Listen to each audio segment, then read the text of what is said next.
You are now listening to For All Nerds Show, a podcast about geek and pop culture from the perspective of people of color. For All Nerds is hosted by DJ Benhameen and Tatiana Keene-Jones. For All Nerds Show is a member of the Loudspeakers Network, where we always say rest in peace to our founder, Combat Jack.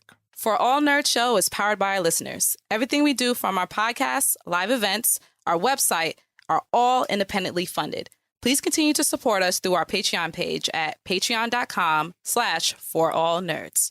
Welcome to the Fan Bros, the show where the bros are fans. Doodle.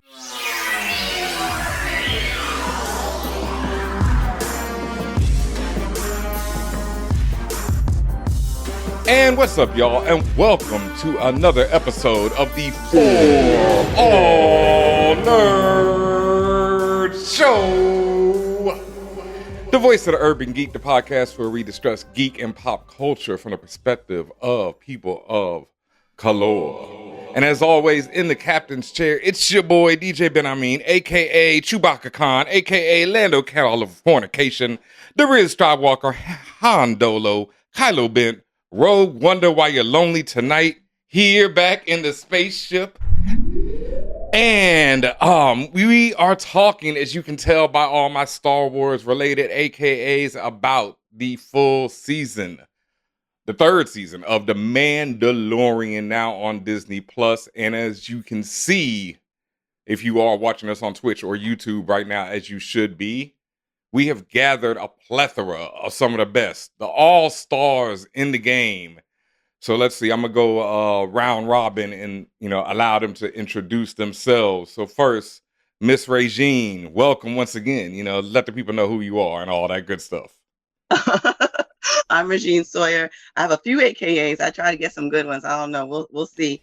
AKA Dripasaur, AKA Grogu's Armor, AKA X-Wingdings, AKA TIE Rider, AKA Bobo Katan, and AKA No Din. This ain't the way. Okay, I like Ed's Wingdings most especially. I really like that one. Very good. And that's right below her. Like I said, if you are watching, well, at least on my screen, we have the one and only Rodimus Prime. Please let them know who you are and all that.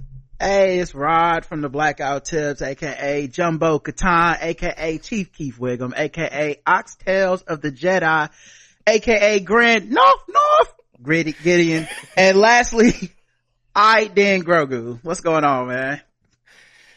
I'm done, Rod. Already, we just got started, and I'm done. But we got a whole show ahead of us, and also back again, we have the Blerd Gurl herself. Please let them know. I had to go back and remember all of my AKAs. Okay. Karma, aka the Blerd Gurl, aka Deep Space Fine, aka Negrasonic, middle-aged blurred head, aka Full Metal Battle Fist, aka Grogu's nanny, and aka I have spoken. All right. And last but most certainly not least, we have Dr. Drea herself. Please let the people know about you. Hello, everyone. I'm Dr. Drea, aka host of the Arkham Sessions, aka Din Drea, because I am officially being adopted by Mando, aka Mud Scuffer, aka Scomplink. That's all I got. Very good. Very well done. And welcome, everyone. Thank you all for joining us. Like I said before, hopefully you're watching us on Twitch or on YouTube. That's twitch.tv/forallnerds, and YouTube. Just type in For All Nerds. It'll come right up. We're all over the place. And we're here to talk The Mandalorian Season 3. So first off, I just want to know, everyone, what were your general feelings about Season 3 of Mando? I really enjoyed it. I mean, here's the thing, that we all know that you can't have the same energy that you had the first season. It's just impossible. But I like the fact that it was more an ensemble cast. We got all of the other stories about some of the other side characters that we were looking for. I've heard a lot of complaints about there should have been more Mando in it. But I think everybody forgets that Pedro Pascal was, basically recording a whole other show. So I enjoyed it, and I enjoyed the expansion of the universe. And I also think there was some good writing. Was every single episode on point? No, never is. But I enjoyed it, and I enjoyed where we are now. All right. Regine?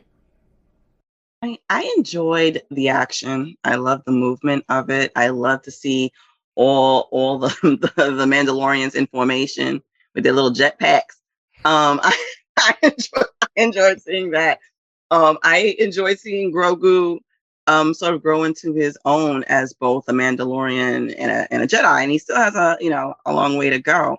So that's where I enjoyed everything. I like blasters and things blowing up. So that definitely caught my attention and held me as a viewer.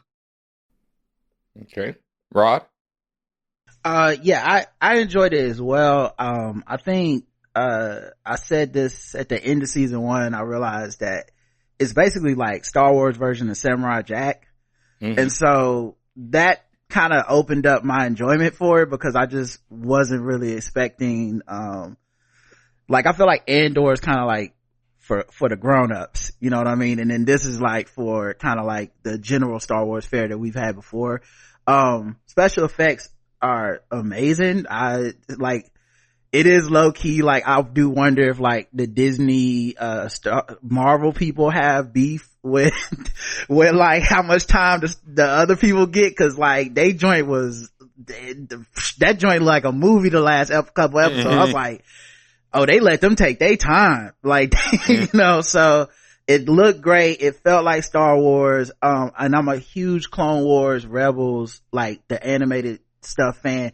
So anytime Filoni the God gets involved and I start seeing characters brought to life that I've only seen animated, I'm sorry, but I turn into a kid again. Like, I'm just like, I cannot believe this is happening. This is the kind of stuff my whole life I was told, you just can't do. It's silly to try to make this live action. And so I like that they went for the silly stuff, and even the stuff that felt like a stretch or a miss were things that I'm glad they tried. Like, even when it was like Lizzo and Jack Black, I was like, yes, like, do this. If we gotta have a bottle episode, let's bottle it with some people that make me smile as soon as I see their face, you know? So, I was huge into this, season.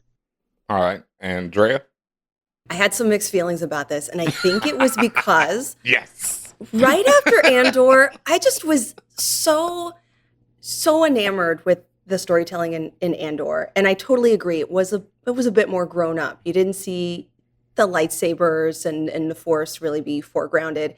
Here, I almost felt like this was kind of like Clone Wars come to life. Like this in a good way. This was the live action version of the community of Mandalorian folk, right? This wasn't centered around one individual Mando, and not even centered around Grogu. So I liked that it kind of pulled back the landscape a little bit, showed us about the relationships, the kind of the dynamics and fight for power and what power even means in this community. And then, of course, the huge battle for the promised land. Everyone is coming together to reclaim what they feel is rightfully theirs, just in terms of their homeland. And I thought that storytelling was extremely powerful. For me, the scenes and the stories that caught my attention were more of the B stories, right? The growing underground council that supposedly is going to bring the First Order in. The Kane, who's this like, I think she's under amnesty, and she's messing with Dr. Pershing, and the tone around this concept that you think you're safe, you kind of think you're with the good guys, and this concept that imperialism still lives, and this is how it manifests in this society at this time point. So a lot of complicated and complex themes there, and I was more drawn to those stories than all of the maybe all of the action and the fighting, simply because I think we had seen a lot of that in Boba Fett and in the Mando seasons.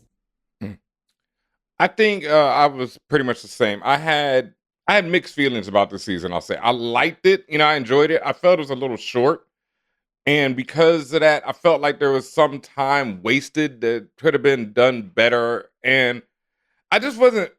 Mando is like my least favorite character on the show at this point, and I just was really kind of confused about some of his motivations throughout the season. Me and Tatiana talked about this before, and we made a lot of jokes about it, but I really had a lot of issues with the whole episode where he was going after the droids. I felt like he was a racist cop in that episode, and it just kind of lost me.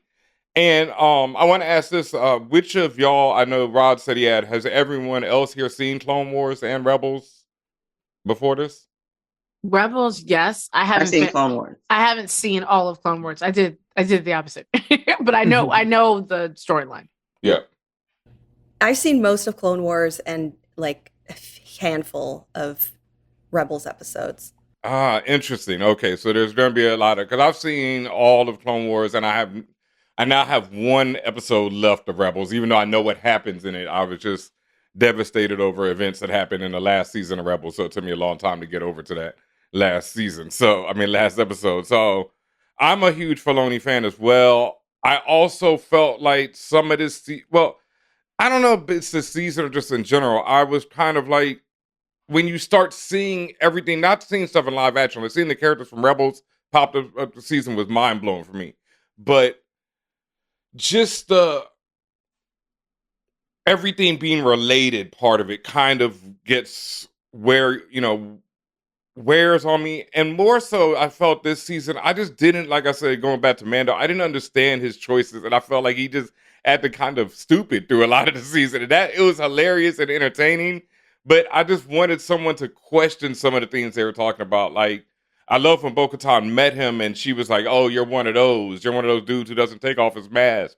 One of those weirdos and stuff. And that kind of stuff I wish was more addressed this season.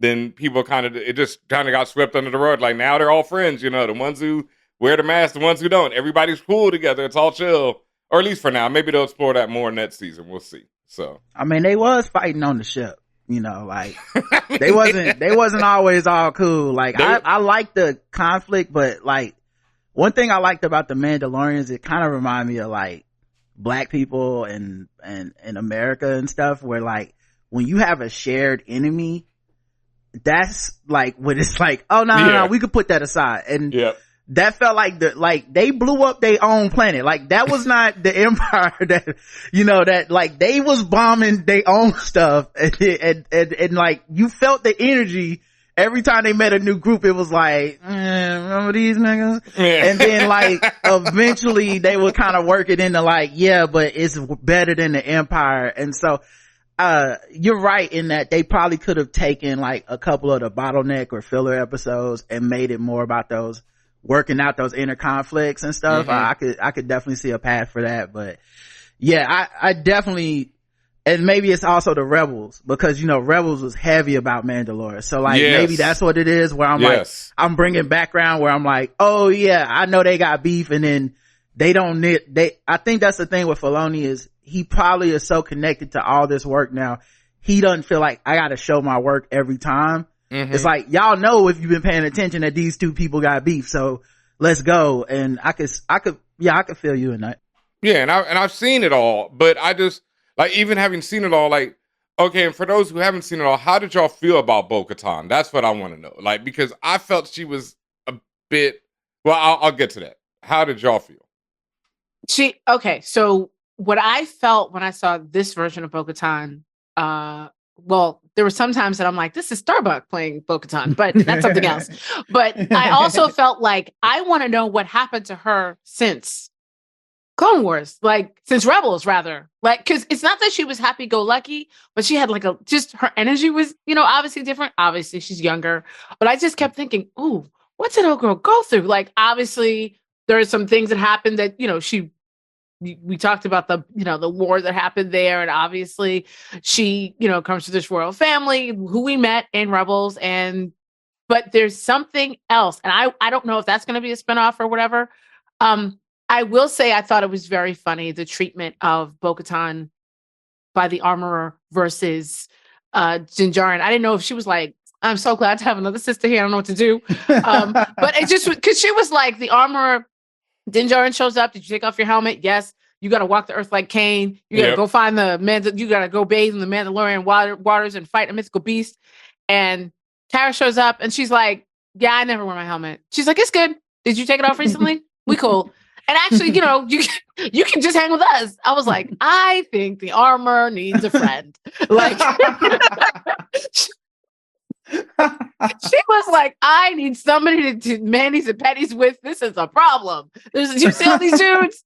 So yeah, no, I there were some inconsistencies in the story that were, obvious. But I definitely felt that Bo-Katan, something happened to her. I just kept thinking, like, what did you go through? And will we see that story even if it's not in The Mandalorian, will we see it in a comic? Will we have somebody written about it in a book that I haven't read? Because the Star Wars lore is across so many different mediums. Like, is there a video game where this was a cut scene that I missed? So that's what I felt. I mean, she's been through hell, though. Do not forget, she's been through hell in Rebels alone. Like, no spoilers, but she goes through hell, hell and back. So, like, and then her planet gets blown to hell after that, in between that. So, I understood why she was a little down. Even the way they show, like, how Moff Gideon got the blade from her, it's just like, oh, girl, I had no idea got this real for you. She gave it up, like, which is, right.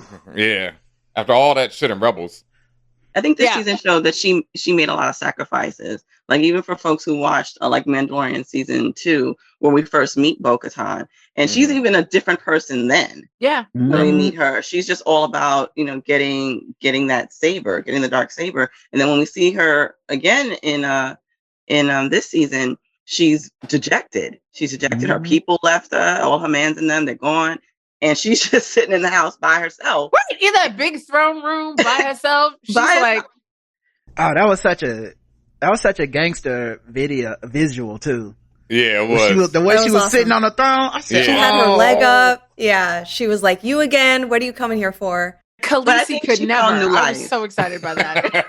But I think she found new life. I think she found new life in seeing like Din come again, and she's like, "Nah, brother, I don't want to be bothered with you." And then she sees Grogu. He's by himself. She's like, okay, what does this fool do now? He wants to bless himself and Lake Minnetonka and all that. Let me see what happened to this dude.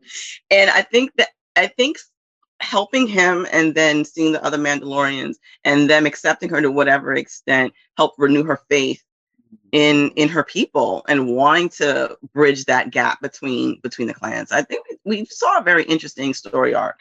And I guess we'll continue to see that into the next season. That's my assumption. I agree. I think that she is really growing into that resilient leadership that I think they need. They're a little bit adrift, and she comes in with this confidence that it just really demonstrates that she's had a lot of experiences, and she, unlike anyone else, she knows how to wield the darksaber. I mean, everyone else is like holding the thing near their knees, like all wobbly. Din can't even hold it up over his head, and she is just naturally attuned to it. As I understand it, there is some kind of attunement you have to have with the darksaber. So I agree. I liked the arc. I wish she would have let Mercedes talk. Mercedes, aka Sasha Banks, like, did she even have a line in this? She had one, I think. One, because I don't think she had one in the last season. 2, I counted. It's like 2 or 2 and a half. I felt like that was a disservice to her as an actor, and also she could probably do some physical things. And I just felt like there could have been more that she could have done, and it would not have taken away from Bo-Katan's story at all. No, not at all. I mean, she did get a little physical action the first time we see her in season 2, but this time, you're right, she sat on the sidelines and commented. That was her whole deal. Like, she's like, oh, look at them fight. I definitely got the feeling, though, that there were some things left on the edit room floor. A lot. Because there was just in general, there were some scenes that, when they do that old school wipe, that I'm like, that was a weird shot to end on. So I definitely felt like there were more. I feel like if there are some, behind the scenes shots or some, hey, these are some cut scenes that we might see more of a conversation, because I did want to hear what she thought, as well as like, why are we going back with this dude? Why are we doing this? I also am hopeful that if, they do another season and it's more of an ensemble situation, we can get some of that. Cause, as Drea brought up earlier, the B stories to me were the more interesting world building stories this time. And then, I guess I've never really felt like Mando is a main character. Like, his whole thing was being stoic. I always felt that he was a vehicle for the writers to world build the whole time from episode 1. Like, it was always like, we ain't never been to this planet before, and here's a silent, stoic guy going to this planet. You ain't never seen us fight this animal before, have you? Here we go with that. And so it always felt like, here's this guy. And I low-key, I think part of the reason I really like this season is that I thought it was a smooth, ambitious way to move off of that character. Cause I feel like that's a thing they would go back and possibly look at and go, maybe we shouldn't have built a world around a guy that don't talk. You know what I mean? Like, maybe we messed up, and the Mandalorian culture is so much more richer and deeper, and we put these Mandalorians in all our Dave Filoni stuff. How are we gonna get off of this guy? And Pedro's obviously working. He don't want to do a job where he's in a helmet the whole time or only doing voice work. How do we get off of him and onto some actual interesting Mandalorian stuff? And I think they found it at the end, even if they kind of took a circuitous route to get there. So do you think that's where they're going? I would honestly love it, if that the Iris shot was the last time we see them for a while. They're just off on their farm having adventures whenever they need to, and we just don't need to see those adventures. I would love that. I don't think that is the case, because Grogu and the Grogu money machine must be fed. And so I just feel that is why. They did do an interview where they said the show is now an ensemble show. That's good it's to not know. Just about him. So I respect, unless they're going to start lying, I'm going to give Filoni the God his due, cause he been steady so far. So I think that's the right decision, by the way. I think we've kind of exhausted as much we could get out of the guy in the helmet that we already kind of know his whole deal. And I do think they could, the way they built him up, they could always do a drop in type of thing with him, and people would be hyped. I would be hyped if you took a few episodes away from them and did a bunch of other stuff, and then they would drop in every once in a while. I'll be like, oh, there they go. Oh, that's cute. All right, well, going back to your hut. That was nice. Hilarious. Well, the other thing also is going back. The other thing is what they did with Boba Fett. The problem is they've built out Mandalorian's story to the point where Boba Fett is just kind of obsolete. All the stories that everybody wanted and everybody was yelling about, this isn't when Boba Fett was out, this isn't the real Boba Fett, this isn't the story we wanted. I'm like, what story did you want? The real Boba Fett, he had no screen time in all the movies. This is all of you in your heads thinking about all the stories that he could have had, or pulling a little bit from the comics. Yep. But in terms of the story, Mando now has it. So I have no idea what they're going to do with another season of Boba Fett. Unless Boba Fett goes to visit Mando. They're not doing another. There's no more book of Boba Fett. It's done. They definitely canceled it. I've never heard an official, but I don't think they will make an official. But there ain't no way. They got what do you call it coming? Ahsoka's coming, and then the Acolyte, and I've heard no mention throughout this production of of all this. That they did what it did, and we saw how they had to go back into the Mandalorian already in Book of Boba Fett, so they already had no much for that man. They, I think that was a bone to throw, the actor after all those years. Yeah, I think that's why they gave him his show, which I'm happy for. That's great. But at the same you time, can do the similar thing with them. Drop them in an episode or two. It'll be great. That's all you need. And we'll love to see them. You know, it's like seeing a family at the family and then go back home. Go back home. Go back to your hut. And your dudes on them bikes and shit. We trying to see what Bo-Katan doing, man, right now. You know what I'm saying? Facts. Big facts. All right, well, let me ask that. Who was your, let's say, because I wanted to ask, about people's character arcs, but that was another issue I kind of had with this season. I feel like Din Djarin especially has no real arc. Like, he starts and ends in the same place that he's been since he met Grogu's daddy. Like, he says it at the end of the season, but he was already Grogu's daddy. I wasn't like, oh, now you're his daddy. You know, it's like, you've been his daddy. I didn't really get the big feeling about that. But how did you feel about Din Djarin? How did y'all feel about him and, you know, his storyline this season?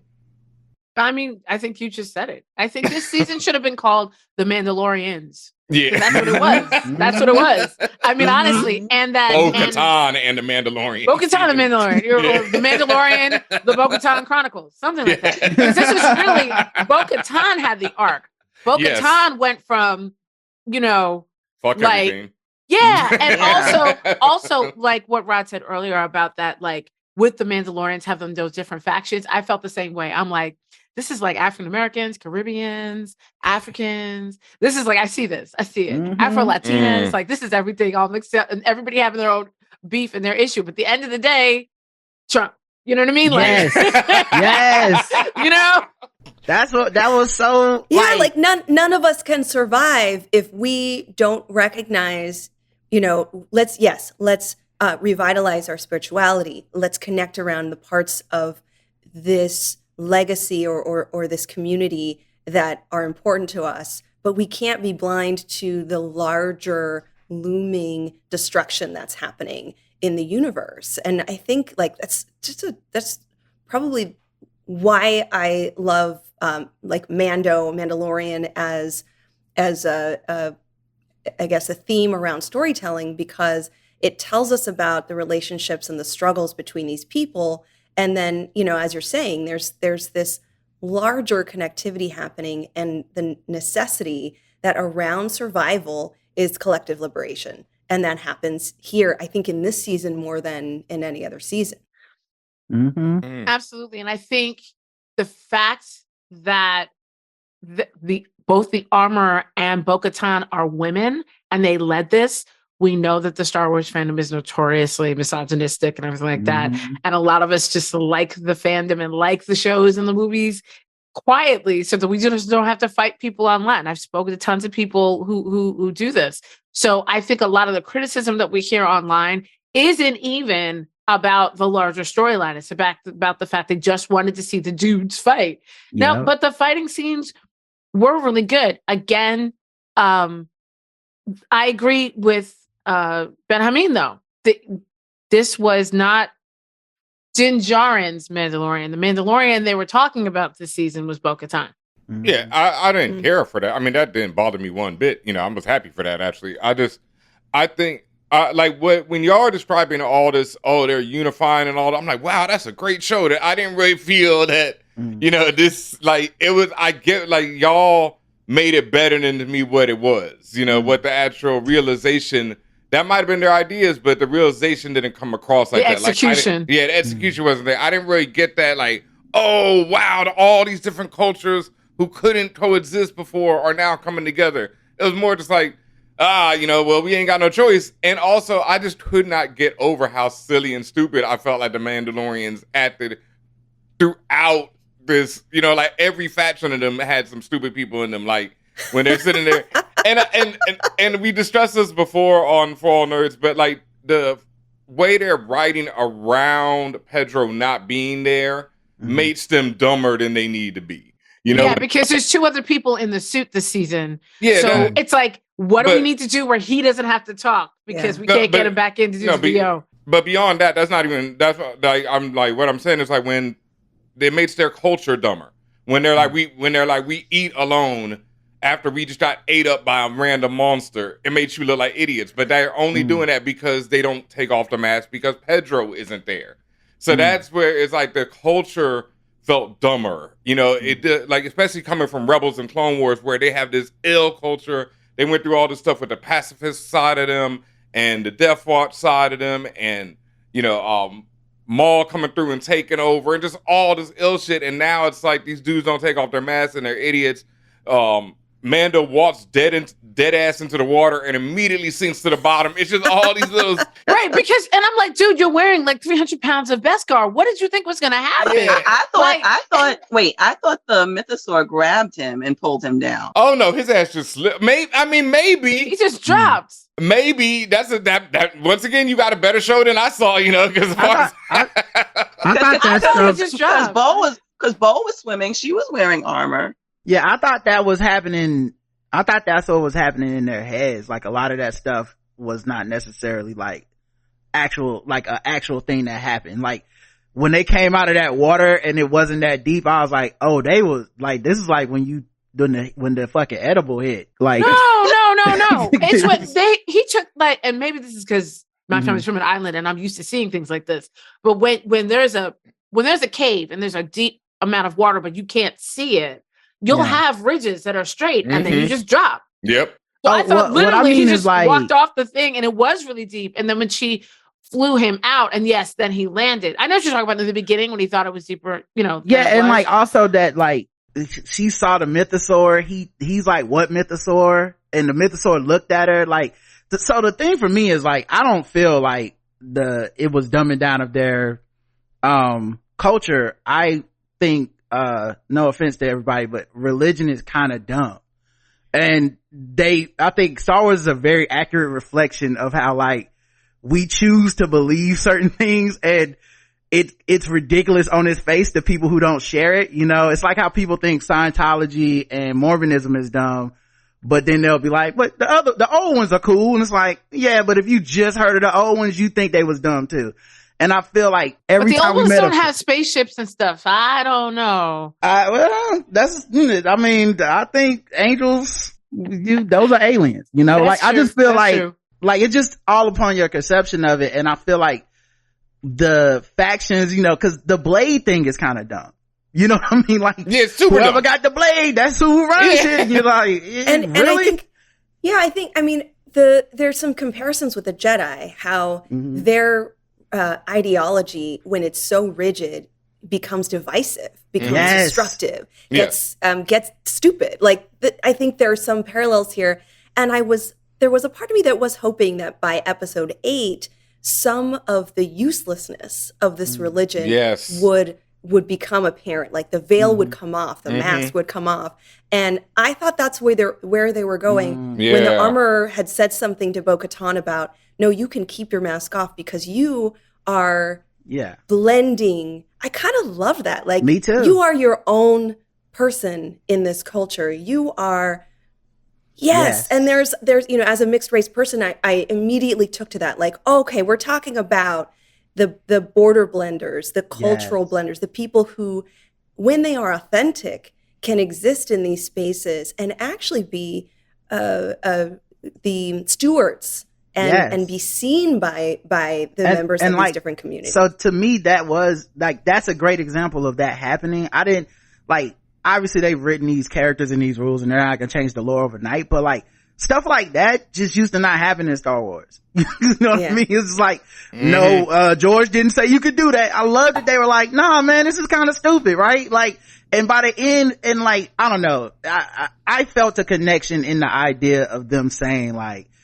we're all together. And you, at the end when they're like flying, before they fly into the battle, and like some of them ain't got the helmets, some of them do. Some of them believe in the blade, some of them don't.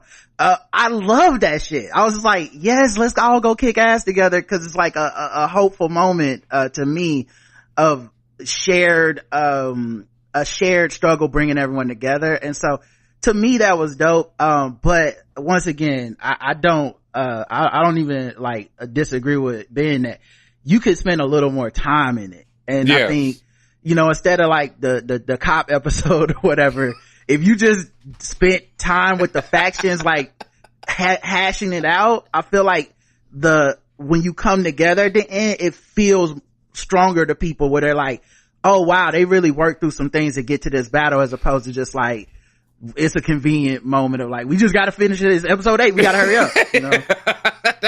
There it is. And you said everything I need to say about it, because like, it wasn't that I didn't see that. Cause like I say, when Bo first met him and was like, oh, you're one of those, I was like, yes, they're doing what I've been saying for the last season and a half, because I've watched Rebels and they never talked about these niggas who didn't take their mask off. So it's like, for this suddenly to be a theme because Pedro's here, I'm like, no, you're gonna have to explain this, Filoni. I like when she came out the cave with no mask, and that hating ass dude was like, why she ain't got to wear a mask? The first thing he said, he's like, but she's removed her helmet. Because my man's mad hot, dog. He's been tired of it. Who was that? Paz? Yes. Yeah. Oh, I love Daddy Paz so much. But Daddy Paz, man. Daddy Paz was also like He was a problem, though. the worst father ever. I know. Terrible father. Dog, the thing Like, is watch your flying- kid. Why watch your kid? Watch your child. The thing is I flying loved off him. with his kid, and my man said, this happens all the time. Wait, No, my it question felt was, when he said that happens all the time, I was like, this is why there's no children here. They keep Yes. getting eaten. And then also, where are the mothers of these children? I kept thinking that we were going to find out that the armorer was this child's mother. Listen, But and I when thought he, they were. I thought I heard a couple of feminine voices under. Oh, there some of are. those There's some ads. of them. There are. That was But jokes, there was yeah. no mother running forward like, No. oh my God, my baby. It was No. just him like, oh, I man.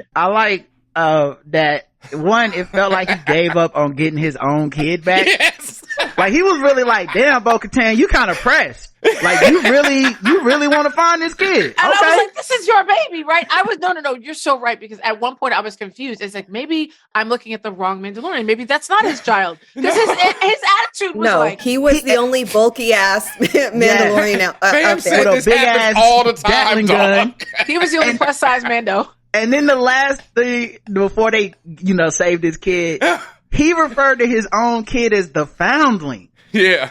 I mean, I was like, bro, what are you doing? look, brother, religion is strong in this one. You know what I mean? You gotta, Yeah, he a real one. He he tied real 10% one. Yeah, they're serving a every week. higher power. They're not serving their own family. He was like, Yeah. if my kid can't fight off a dragon, then what good is it? You know No, what but I mean? remember that you just mentioned the Scientologists. Don't they not believe in doctors or something? Like, so it's like, oh well, if it's gonna take him, it's gonna take him. Yeah, Like, don't take him. That's what I mean. He's like, Yeah, oh, but well. you This can find is the another way. beach. This is the way. But And you can that- find another beach that doesn't have a giant, thing in the middle of the Thank you. Why? Also, if you do have, if this has happened before, if this has All happened the time. before, Yeah. I'm thinking that you choose another cove to baptize this child. Yes. No. No, but even No. in episode 8, they're doing the baptism, and again, they Yes. choose a place that has a Yes. giant beast in the depths Yep. of the water. Like, did you not learn? I will say this, having these though. baptisms on right by these beasts is a really bad idea. I will say this though, completely explains why the Mandalorians are a problem. Yes, Completely. yes. That's what I Like, mean. You It's ain't never got to tell, like, I remember during Rebels being like, why are they so damn pressed about these Mandalorians? Yes. They struggling to get 10 people together. Why y'all, who cares? Now I'm like, oh yeah, 10 Mandalorians, they take out a battalion, dog. Y'all better Yes. blow that planet back up. It's survival of the damn fittest. That's the thing. Like, they don't give a damn. Like, if your kid can't fight off a dragon, he worthless. He dead. We Dog, got another a kid who ki- can. They were flying and a kaiju woke up while they were flying over the planet and was like, that's new. Yeah. Exactly. And I'm hungry.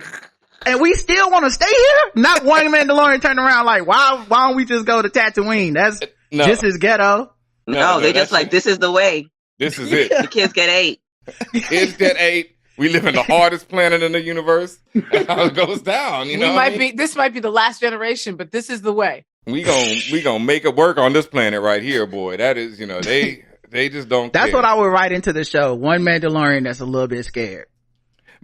Just every once in a while, just being like, man, y'all sure? But one last thing on the Mandalorian's bad decisions. Like when they run into the struggle Mandos who have been there on the planet forever, looking like Pirates of the Caribbean or some shit. Wait, does anybody remember the movie Ice Pirates? That's what flew through my mind when I saw that. Oh, I don't remember that. Oh man, it's an 80s joint. It's so like it popped in my head, and Ice Pirates is one of them movies. It was probably way too adult for me as a kid, because there's some wild shit in that movie. I won't spoil it. I need to see it again. But anyway, they're on the ship. They see this giant monster pop up out of the ice in front of them, and they just fly right at it. And like that's like you said, Rod. Like that. Okay, now Rod, I'm going with your headcanon that this is why they're so hard, because they're just like fuck it every time. If you what else die, could it be? you die, dog. Like, I see why the Empire was like, we have to take them out first. Yes. Then we could take over the galaxy. I've always been perplexed by that until this season of Mando. Now I'm like, yep, they doing too much. You 'Cause they didn't you can't slow take over down. a galaxy with these people in it. Nothing, dog. They flew that ship right at that monster. I gotta say that the only time I feared for Bo-Katan's life was when she sat there and told them like, oh my God, you stayed here all this time waiting for me. But I left you. I sold the sword. I'm sorry. I'm so sorry. I was like, he gonna stab her. Because my man, the first thing he said to them was like, y'all got food? Because they're struggling. First thing. They are struggling. And she told him the whole truth in his face. And he was like, and he just looking for food. Right. And the younger white dude that was with him was skinny, like, I don't know what to do. I don't know what my life is anymore. Like, I swear he was on Walking Dead, yo. He looked struggle. He looked like he was on Walking Dead. Yeah. He looked struggle. All right. So we talked about the Mandalorians, and all of them mainly for this season. Well, let me ask this: like, are y'all tired of the Grogu money machine at this point, or is Grogu still the cutest little thing in the world to y'all? Grogu's still the cutest thing in the world. I will not tolerate any Grogu slander. Try again. Damn. Okay, I'm tired. I'm tired of Grogu. I this is a safe space for me. I'll say it. Okay. I love Grogu, and I would love, and if there's Grogu cameos in the upcoming shows, I will celebrate. Mm-hmm. I think that the jumping around and giggling and like the weirdness of it just seems absurd.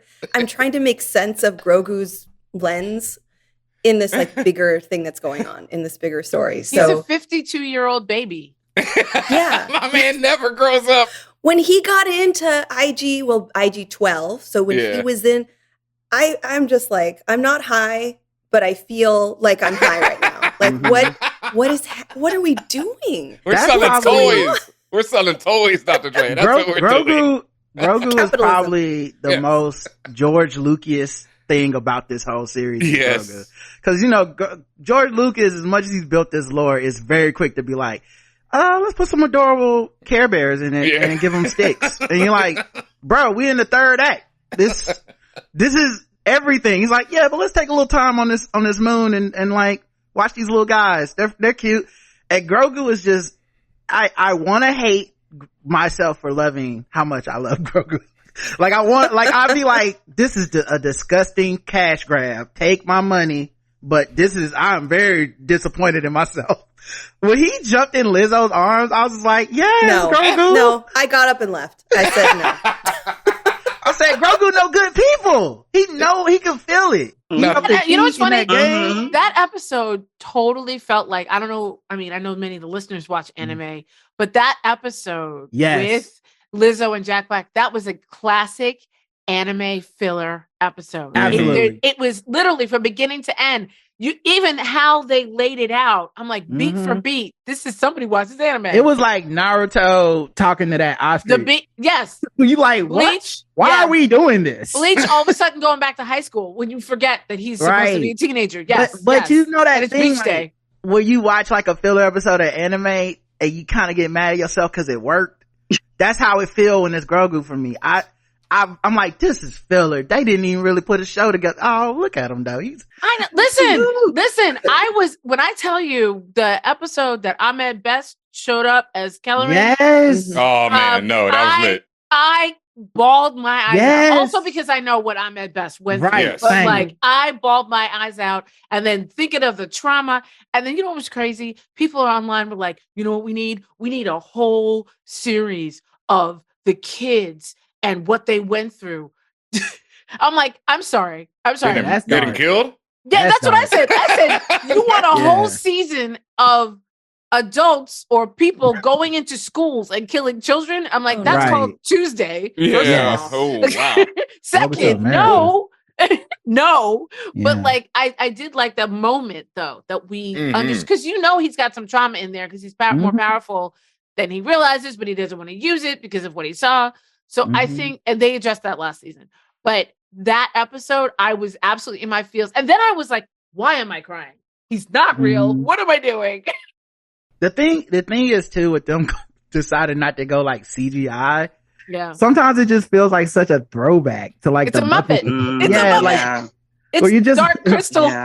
like there's serious, very dark drama happening a room over from this kid. And then he's just when he's running along the lights. No. Little When waddle. in the finale, when they all slide, and he does his little slide. yes. And when they go with at the finale, when the kid, the first kid is doing the whole like oath. Yeah. And then they get their Grogu and it's like, can you do the oath? And he's like, and it's just like, come on, man. We were just crying over this kid's dead daddy. But I do agree with what Dr. Drea said in that I don't want to necessarily see him in the same thing again. Like for instance, he grows very slow. Right. Got that. So does Groot. Right. So, but we see Groot as a teenager. Like Groot died in like the first movie. Now we see Groot as, a teenager tree. Teen tree, I guess. Yeah. So if they can't do it as a series, I would like to see it as like maybe an animated series. I was hoping to see a older Grogu coming up in Visions, Star Wars Visions, the animated series season 2. I don't think we're gonna get that though. No. But I would love to see like a teenage Grogu, which means he's 100. Right. Or 150. They could do something like that, right? Like they could do a time skip or something. I would be more interested in seeing that, and maybe it's animated, so we don't have to worry about putting somebody in a suit and having a Jar Jar Binks situation. But like maybe we can do that. Because I do agree that it's kind of him as a baby and not talking. I thought baby was gonna say his first words at the end. Right. Me too. And I was I mad. agree. I I This agree. is thought the he was way. going to say daddy or something. Yeah. I mean, it'd be nice to see some growth for sure. I mean, I definitely would like to see that. I mean, The way I was this hoping, is. but I was hoping that we would see some type of connection with the Dark Sword, because the original holder was both Jedi and Mandalorian, and so is Grogu. So I was hoping to see some type of connection with that, but also for them maybe for us to see more of how he survived for as long as he did. Because when I was watching the episode where he was having the flashback, I realized that when all of that was happening, he was about 30 years old. Yeah. So it's 20 years roughly later. So they go, what were you doing in that time gap? Not that they have to show us everything, but I'm sure he was being pushed and pulled and smuggled different places and Drinking. Possibly. Years of age. Having some Trying to forget, fermented boy. milk or something. So I mean, I definitely wanted to see more. Like, if you're gonna have him there, yes, I love him. He's cute. Give him to me. Gimme, Grogu. But if you're gonna have him there, let there be some girth. Like, give us the meat. Where's the meat? Where's the beef? Yeah. Can I also say, before I get the emails and folks being upset that I said I had Grogu fatigue, I will say that Grogu's connection to creatures and beasts, and something about Grogu's attunement to the mythosaur, Grogu could basically communicate with the mythosaur, from land. And so I think that part of Grogu's psychology is really fascinating, and I kind of want to know where that's going. And I'd be willing to see. I want more of that and less of the goo giggly the jumping around when you're fighting 3 of the most dangerous dark trooper. What are they? The Praetorian guards. It's just waddling away. Oh man! Hold on. His little flips are adorable. No. Okay, that's someone who. He's but that goes back adorable. to Yoda. But that goes back to Yoda. I was Yoda. never a fan of that Yoda flipping-ish. Like, I was never a fan of it. And seeing Grogu do it, it's just the same thing. I was never a fan of the Yoda flipping. Honestly, I thought it was overrated. Yes. But little Grogu adorable doing flips. Little adorable flips are different, dog. Them little That's the adorable Kool-Aid. flips be hitting, dog. He said it's the Kool-Aid. Benhameen's gonna get the emails too. Benhameen's gonna get the emails. I seen a video of Benhameen on a plane, man, complaining about a baby. Like, he don't like little babies. Oh, that was left quickly. Wow. He went to the tape. Look it up, y'all. You on Southwest. I ain't flown Southwest in years.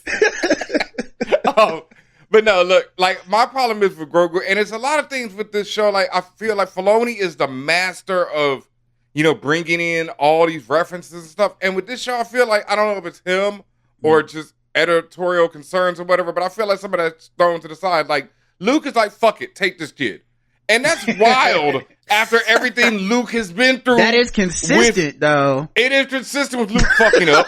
It's quite consistent with Luke fucking up, but it's not consistent with the image that people have of Luke, and the idea of Luke. Luke is the Goku of the Star Wars universe. I'm sorry. Yes. Everybody swears he's this incredible thing. And he don't take him nobody's kids. He don't take care of none of everybody abilities. Yeah. He tried to get with his sister.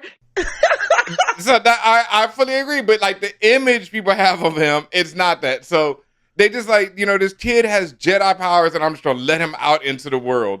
But we got a new image of him now, Ben. It's him being like, "Oh, this your lightsaber?"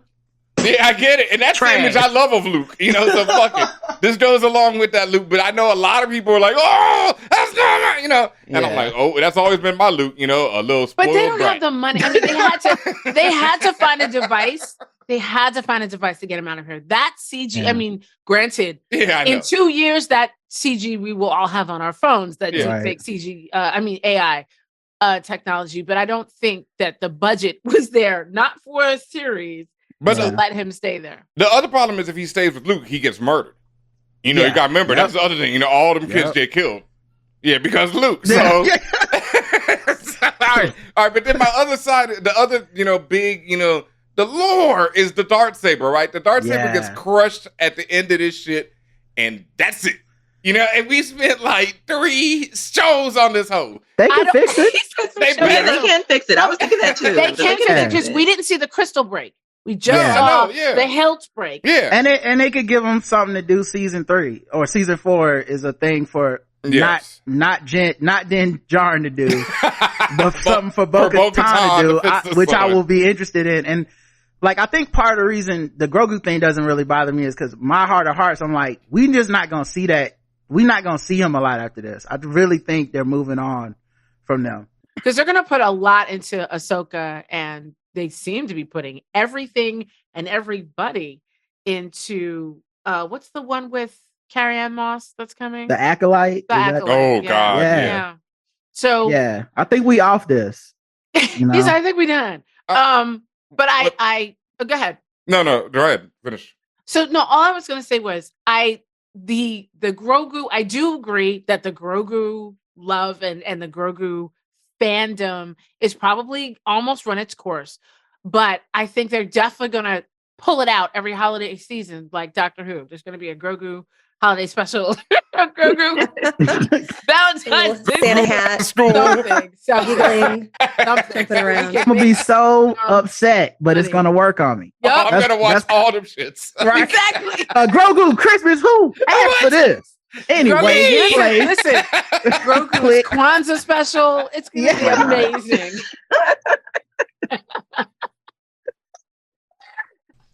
Wait, what does Chewbacca have? Life Day, right? Isn't it Life Day? I think that's what it, yes, Life Day, yes. Grogu learns about Life Day. Yeah, that's coming. Coming soon to Disney Plus. And then they'll introduce a little baby Chewbacca and the money train keeps rolling in. All right, I think that's about it. I do want to ask y'all like one last thing. What are y'all looking for I think we've already said not Din Djarin in future seasons of The Mandalorian. And are you hyped for Ahsoka and the Acolyte? Oh yeah. Yeah, I'm definitely hyped. I do have one thing that I hope gets just wrapped up for Mandalorian. There seems to be a lot of questions about like the naming system, because everybody thought Din was Din Djarin's first name, and now if Grogu is Din Grogu, that means Din is his last name. So is it like an Asian system where the family name comes first? If so, when did that because it's Clan Kreese. It's not Clan Bo-Katan. Right. So how I just, that is one thing that I hope in some way, shape, or form gets answered, because I have questions. That shit just sounded better. That's all. I think that's like Din Grogu sounds better than Grogu Din Djarin. Like that's a hard one to say.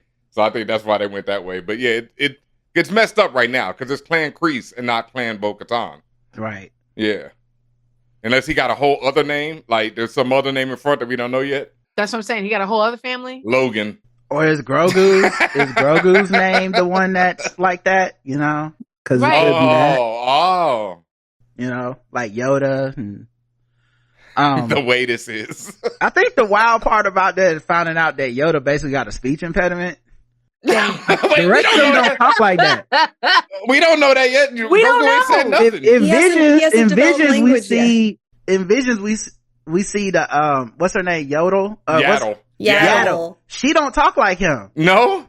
No, Damn. that's true. That's true. No. So I think my man might have a little something Look, happening. I think there was a lot of drinking with him too. Yoda was like, are we going or here's the other thing. Maybe they speak a certain way for a certain amount of time. How old was Yoda when No, we met him? Yoda's 900. 900. That's what I'm saying. Centuries. I think you might When be does he flipping some. stop? I think you might be flipping some prepositions if you live. Maybe that's what it is. I don't That's know. what I'm thinking. Yeah. You saying he got that Joe Biden or something? I don't You know. know what? You know what? I don't know. I will say this though. We didn't get to talk about it, but I low-key love Moff Gideon's swerve. I did want to mention him. That was so fucking good because all these people have been like, yeah, he trying to bring back Palpatine, and I was like, bro, something about him too slick for that. He wouldn't just be so subservient to this dude, and when he's in that meeting and he's just riding down on his fellow, like he's just like, yeah, bro, busted, disgusted. I don't take no. Y'all trying to bring Palpatine back? Is he even alive? Like, who cares about that? And when you find out his grand plan was getting some of that like force sensitive like DNA up in his clothes, yeah, that was a scheme worth a villain. That's a villain with a dope scheme. And his suit, and with like, he was a problem in that suit, man. And He had Giancarlo Esposito is the best bad guy, no matter what he's doing. I loved him. He had plans. Like, that's what I'll be asking for with these villains. Yes, because too often in these, like, no offense to the Star Wars universe, but too often the villains are so fucking simplistic. It's like, there can only be two, and then they go recruit a third, and guess what that means? One of us gotta die. We hate each other. That one's always violated. Yeah, that rule is always broken. So wait, did y'all think that the one that died in the explosion was one of his clones? I think so, because he had a mustache. Yes, he had a mustache. His face was different. I thought everybody in there were his like clones of himself. Yeah. And he said, "You've killed my children." Mm-hmm. And I thought they were all him. So he was like this huge narcissistic dude. Yeah. Do you think this is not the end of Moff Gideon? I wouldn't be shocked if it wasn't. You think there's going to be a clone that escaped? Anytime you introduce clones, dog, you got to throw that out there, because, you know, clones defeat the no body, no death rule, because you can literally see a body and be like, that ain't the right body, bro. Yeah, but here's the thing. That'd be amazing, because that means Giancarlo Esposito gets to come back. And possibly force sensitive Giancarlo, because regular Giancarlo was a problem. He seen the Beskar armor, was like, y'all got laser proof armor? And we just not harnessing this? We not... Yeah. Everybody we just out here fighting in this fucking Goodwill armor where we keep getting shot and killed. This is stupid. Like, he was a problem. He should have been in charge. That's why the Empire always lose. He should have been in charge, because he was thinking. But anyway, I loved him. That's all. I think that I doubt this is what happened, but my fantasy is that he succeeded, and so his clone, or the version of him that's even more superpowered than the one we saw in episode 8, was like on a whole different planet while all this was happening, and he's going to reemerge and be a villain somewhere. Yeah. But this has to line up with Thrawn, and I don't know how that's that's the only thing, because like you can't. Yeah, I'm very excited for Thrawn to see, and the fact that it's the same voice that was we've been hearing. Yeah, I'm very excited for that. All right. I think we're good here. Everyone, once again, in the order that we introduce everyone, please, let the people know where they can find you at and all that good stuff. I'm sorry, we didn't ask Regine. I got lost in the question because we got.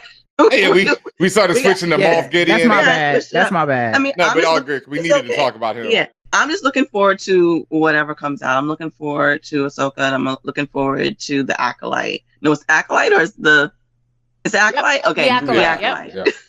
I'm looking forward to seeing both, and I'm hoping that they measure up to Andor. I'll just say it like that. Yeah, oof. I don't think that's the thing, and I don't think everything needs to be Andor. I think The Mandalorian can be good as this, adventure of the week show, and I think when you bring Bo-Katan in, you need a little bit more depth because she already had so much depth. But I've enjoyed it not being Andor. I would just need it to tighten up a little bit. The episode with Dr. Pershing felt like an Andor episode. It did, but light.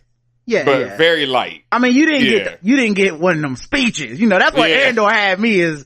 Every episode, somebody was about to give you a life story out of nowhere. You know what I'm saying? Like, oh, you think you lost something? I'm like, oh, man, shit. When my man B2 Emo said, I don't want her, I want Marva, I almost goddamn lost it. Like, yeah.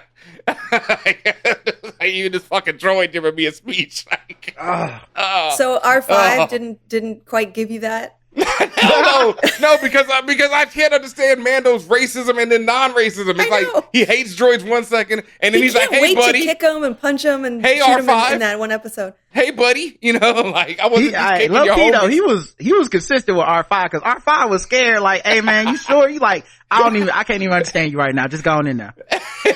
I'm like, bro, what? How you understand everything else he said except the part where he was scared? I don't think R5 wanted to be there. Not at all. That was not agreed upon. He the same droid. He the same droid that blew his motor functions not to go with Luke. Yeah. Like, he a coward droid. He's and like, I don't want any of this. He did that because he knew R2 had the plan. Sure, yeah, there's a whole story about that, right? There's a whole story about R5 and how he knew that R2 had the plans, and that's why he did that shit. And Jar Jar Binks was a Sith Lord. Listen, I respect R5 because I identify the most with R5 out of any character. Because they be just doing stuff in this show like it's not scary. Like what? R5 he's like, get out and scan the cave. You sure? My thing is when everybody talks to Mando, like, time for you to have some more adventures, and Grogu's not like, yo, what the fuck, fam? Grogu got the Force. He bout it. Low key, Grogu bout it because he got the Force. R5 ain't got nothing. R5 got a stun gun. Like, you can't send this man into a cave with a stun gun. Come on, man. Oh man. All right. Let's wrap this up, y'all. Let's get Regine. Please let the people know where they can find you at. Sure. Y'all can find me on Twitter at Lock It Down. That's LLCKETT down. You can also find me on www.lockitdown.com. Also check out Women in Comics, www.womenincomicscollective.org. All right. Rod. Yo, thank you for having me as always. I love being here with y'all. You always introduce me to such amazing people, and I always enjoy hanging out with y'all. You can find me and my wife do a podcast called The Blerd Gurl Tips. We do it like 5 days a week. It's pop culture and a bunch of other stuff. And you can find me on social media at Rodimus Prime on Twitter. Just thank you for having me. Watch Game Theory on HBO. Oh yeah. Watch Game Theory, stream it on HBO Max. Word up. That's important. Yeah, it's important right now. Wait, and why is it important? Because we just finished our season and we're trying to get season 3. So make sure y'all watch it for that. And, shout out to the union. We striking right now, but if they, strike up this season 3, I'm sure we'll be back. Yep. There it is. Did the strike actually went in effect? May 1st. Yeah, May 1st. Yeah, because the contract ends. Yep. Mm-hmm. Oof. Fun times, folks. Hopefully we could come together like Mandalorians and take back everything. You know what I'm saying? Let's go. Power to the people. Word. Facts. All right. Blerd Gurl, let them know. What's up, everybody? You can find me, Karma, aka the Blerd Gurl, on my site, theblerdgurl.com, TheBlerdGurl. You can also find me all over the internet. I am leaning more to TikTok rather than Twitter these days because of craziness. But the podcast is back. The Blerd Gurl podcast is back. And if you are into horror, please check out my travel channel horror podcast called Pop Paranormal. And like Rod, please leave comments and stuff so we can get a season 2. And if you are in New York, April 29th, I'm going to be at Fanfare NYC. So all that information is on my site. So see you soon. Oh, I'll still be here. I didn't even know about that. Yeah, I might have to come through. All right. And Dr. Drea. Thank you all so much for having me on the show. This is like therapy for me. I feel like I got all my feelings out. So thank you so much. I would gladly fight anyone here for the Darksaber and lose because y'all deserve it. You can find me on the social media at my handle is at Arkham Asylum Doc. Please check out my podcast. It's called The Arkham Sessions. It started as a podcast all about the psychology of Batman, and now it's a podcast all about the psychology of a number of different entertainment media storytelling. Right now, we're actually about to we just covered The Last Jedi. So we just did the psychology of The Last Jedi, and we went hard on Luke. So if you want to I gotta let my man Young Guru hear that one, because if you want to hear my thoughts on Luke Skywalker, i.e. a privileged man in the Star Wars universe, check it out. Next, we're covering the what's the last one? The Rise of Skywalker. Oh God. Oh yeah, that's it. That's coming up next, and talking and then about we're Finn gonna shooting his own people and cheering while he does it. Yeah, just kill people just like me. There's so much trauma in that family. There's a lot going on. Yes. So please check us out. It's called The Arkham Sessions. It's available everywhere you find your podcasts. My writings and articles and podcast information is also on my website, drdreapsychology.com. Please check it out. You can leave me a voice message, find my social media there, and as I said, find the podcast stuff. All right. And as always, it's your boy DJ Benhameen. You can find me right here on ForAllNerds and on Twitter, Instagrams, all those social medias, however long they last, at DJ Benhameen. Make sure you're following us on all the various podcast platforms out there, iTunes, Spotify, wherever. Hit ForAllNerds, leave a like, a subscription, a comment, whatever the case may be. Follow us on twitch.tv/ForAllNerds. Patreon.com/ForAllNerds if you want to contribute directly to the mission. That is the way to do it. And also, ForAllNerds.com is where you can get our merch. It's our official merch site. And as you can see, if you're watching us on Twitch or YouTube right now, I am wearing the new, first out, Gucci Mandalorian design right here. This hoe's incredible. It's going down right now. It's on ForAllNerds.com. You can get your very own, based off of my partner, Tatiana Keynes, a.k.a. the artwork is done by the legend, Sketch Sawyer. So go support. This is a Black-owned business. It's direct support right there on ForAllNerds.com. We got this design. We got the T'Challa and Friends. We got the Nope Akira joint. We got the Lionel Richie. It's going down. ForAllNerds.com, the premier site for geek merch in the universe. And also, what is it, Dr. Drea? May 2nd? May 2nd. Yes, all week, right? Is it all week? So May 1st through. Why don't you let them know, a little bit more? Because, UCLA Geek Week is happening May 1st through May 5th. This is essentially like a Comic-Con at a university, and ForAllNerds will be making an appearance and be the featured guest for the podcast panel. We're so excited to have you.